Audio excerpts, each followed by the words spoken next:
আমি মহান বিদ্যুৎ সম্পর্কে যারা যেভাবে অবস্থা করছেন আমাদের পরম শ্রদ্ধেয় শাসননিধি পূর্ণানন্দ ভগবান থেকে অনুষ্ঠান মঞ্চে নিয়ে আসার জন্য আহ্বান করছি। আমাদের বাংলাদেশ সংবাদ বিক্ষু মহাসভার মাননীয় বিক্ষুসংঘ পরম শ্রদ্ধেয় ভবন থেকে উপরোধন প্রদান করবেন। কাজেই পরম শ্রদ্ধেয় শাসননিধি পূর্ণানন্দ ভগবান থেকে অনুষ্ঠান মঞ্চে নিয়ে আসার জন্য আহ্বান করছি।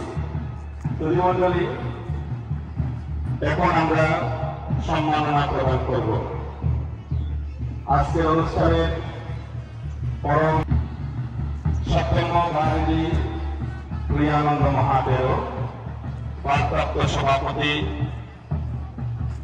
বাংলাদেশ সংঘরাজ ভিক্ষু মহাসভা, পরম শ্রদ্ধেয় থেকে উত্তরীয় এবং ক্রেজ দিয়ে সম্মাননা প্রদান করছেন বাবু অশোক বড়ুয়া মহোদয়। বাবু অশোক বড়ুয়া মহোদয় আজকের অনুষ্ঠানের পরম পূজনীয় সভাপতি সপ্তম বাহিনী প্রিয়ানন্দ মহাদেব থেকে উত্তরীয় এবং